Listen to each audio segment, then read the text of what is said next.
విద్యార్థి నిరుద్యోగుల ఐక్యత. కాంగ్రెస్ పార్టీ గత శాసనసభ ఎన్నికల సందర్భంగా ఈ రాష్ట్రంలో ఉన్నటువంటి నిరుద్యోగ యువతకు అనేక హామీలు ఇచ్చి కోటి మంది యువత కోటి ఆశలతోనే ఓట్లు వేస్తే కాంగ్రెస్ పార్టీ ప్రభుత్వంలోకి వచ్చింది. కానీ దురదృష్టకరమైనటువంటి విషయం ఏంటంటే ఈరోజు అధికారంలోకి వచ్చి 7 నెలలు గడుస్తున్నా కూడా కనీసం ఉద్యోగాల మాట కూడా ఊసెత్తడం లేదు. ఇది చాలా దుర్మార్గం. ఇది ఎన్నికల సందర్భంగా ఎన్నికల వాహనాలను, ఎన్నికల మైకులను, ఎన్నికల సామాగ్రిని ఎట్లయితే వాడుకొని ఎన్నికల తర్వాత పక్కన పెడతామో ఆ రకంగానే కాంగ్రెస్ ప్రభుత్వం ఈ రాష్ట్రంలో ఉన్నటువంటి యువతను, ముఖ్యంగా నిరుద్యోగులను ఎన్నికల సందర్భంగా వాడుకొని ఎన్నికలు అయిపోయిన తర్వాత వాళ్ళను పక్కన పెట్టడం జరిగింది.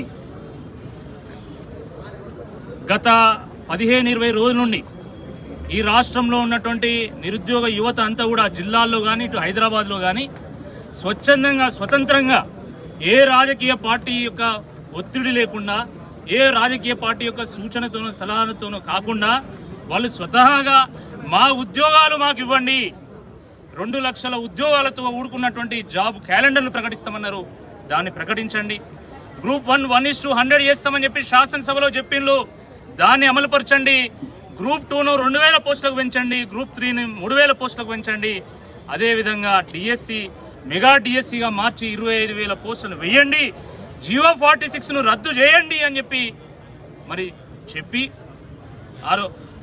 చెప్తూ ఈరోజు ఇంత పెద్ద ఎత్తున వాళ్ళు ధర్నాలు చేస్తున్నారు, రాస్తారోకోలు చేస్తున్నారు, ముట్టడి చేస్తూ ఉన్నారు.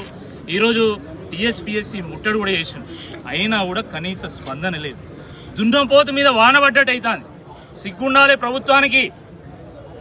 అన్నం పెట్టినోనికి సున్నం పెట్టినట్టు అవుతున్నది. ఈరోజు ఏ యువత అయితే మీ యొక్క ప్రభుత్వానికి కారణమైందో ఆ యువతనే మోసం చేస్తున్నారు. ఆ యువతే తప్పకుండా ఈ ప్రభుత్వాన్ని కుప్పగూల్చేటువంటి పరిస్థితి తీసుకురాక ముందే సమస్యను పరిష్కారం చేయాలని చెప్పి ఈ సందర్భంగా మేము కోరుతున్నాము. సమస్య సున్నితంగా ఉన్నప్పుడు మాత్రమే దాన్ని పరిష్కారం చేయాలి, లేకపోతే ప్రమాదం అవుతుంది. ఆ సేఫ్టీకి అయితే ఇంకింత ప్రమాదం అవుతుంది, మొత్తం వ్యవస్థనే మార్చాల్సి వస్తుంది అనేటువంటి వాస్తవాన్ని కూడా గ్రహించాల్సిందిగా ఈ సందర్భంగా కోరుతున్నాం. Thanks for watching. Please subscribe our Spy News Live channel.